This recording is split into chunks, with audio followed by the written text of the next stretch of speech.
والله بيفرق فيها كتير جدا. ما تحطيش ميه كتير عشان ما تخفش منك وما تعرفيش تحلي المشكله.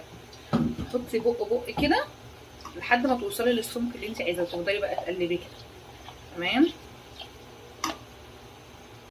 وانا الكبده تمام اهي، تشرب ميتها. معلقه توم كده كبيره محترمه تحطيها، وتحطي نص معلقه ملح او معلقه بس ممسوحه صغيره، زيها كمون، حبه صغيره خالص فلفل اسود. على فكره في ناس ما بتحبش فيها الفلفل الاسود، بس انا بحب احط فيها فلفل اسود صراحه يعني. نقلب بقى، نقلب الثوم بقى. وفي ناس بتحط عليها نص معلقه كزبره ناشفه. يعني بصي كل واحده بقى بتحط التاتش بتاعها، فاهماني؟ بس هو ده الاساس يعني. قلبي بقى يا ست الكل اللي في بعضه. اول ما ريحه الثوم تطلع هننزل بايه؟ بالفلفل. بايه؟ تاخد تشويحه كده مع الثوم.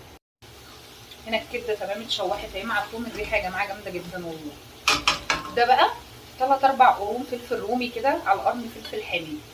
الكبده يا جماعه لازم قرن فلفل حامي. اوعي تقولي لي ما باكلهاش حراقه، مش هتبقى كبده. بس برضو دي حريه شخصيه ليكي، انت ممكن تحطي حتى يعني ايه ربع قرن بس يديها ايه لسعه كده.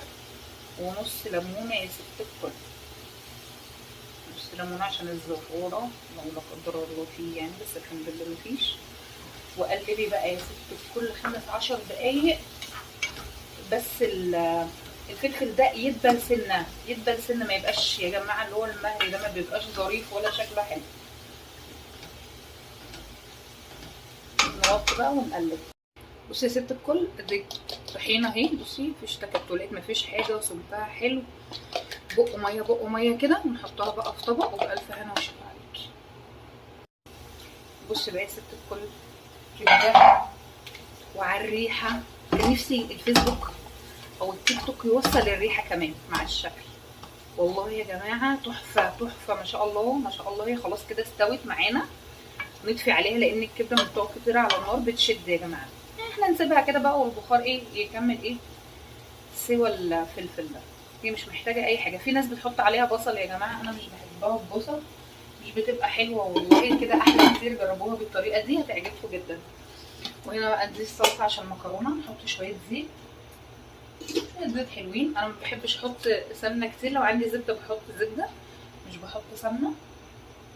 اول ما الزيت يسخن معاكي ده كيلو طماطم، شوف طماطم ضربته طبعا في الخلاط وصفيته كويس جدا. انا بحب الصلصه كتير قوي في المكرونه، يعني مش بحبها متلحوسه كده صلصه اكون شايفه صلصه كده باكل صلصه. تمام. بصي بقى معلقه ملح اللي هي الصغيره دي بتاعت الشاي، نص معلقه فلفل اسود، رشه سكر. والله يا جماعه محدش بياكل مني المكرونه الا لما بيقول لي مكرونتك حلوه. انا مش بحط عليها كمون على فكره، في عايزه تحطي رشه كمون حطي، بس انا مش بحط على المكرونه كمون. بحط الملح ورشه فلفل اسود ورشه سكر صغيره عشان خاطر الحموضه.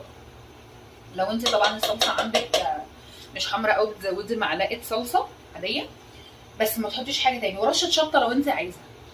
وكلي احلى مكرونه ممكن تاكليها في حياتك صدقيني، وجربيها حتى في شويه صغيره هيعجبك جدا. الحمد لله. انا الميه غليت، هنحط بقى المكرونه. بحب اصلا استخدم حوا، بحبها عشان مش بتعجن. الملكه والحاجات دي بتعجن. السباكيتي يا جماعه قسموها 2. انا اصلا بحطها صحيحه يعني، بس ساعات ولادي ما بيرضوش وجوزي بيتضايق منها يعني. تمام. وهنا اهو الحمد لله المكرونه خلاص حطيناها في الصلصه. قلبي بقى يسخن كل من تحت لفوق كده، والمكرونه تسويها 3/4 سوا، والربع الاخير تسويه هنا. تمام. والحمد لله خلصنا يا جماعه المكرونه. والله العظيم شويه مكرونه مش قادره اقول لك تحفه. بصي بس بتاكل تروحي عامله كده زي الشطوره. تمام. تروحي حاطه الكبده الجميله بتاعتنا. تمام. تروحي واخده بقى شويه الكبده على المكرونه. انسي والله العظيم طبق كبده. كان جوزي زمان احنا مخطوبين بيوديني عند واحد كده في التحرير بناكل من عنده الكبده دي، كانت بتبقى جامده جدا. طبق كبده اقسم بالله مش قادره اوصف لك، بس الكاميرا مش مبينه الصلصه، نازله علينا نازله علينا.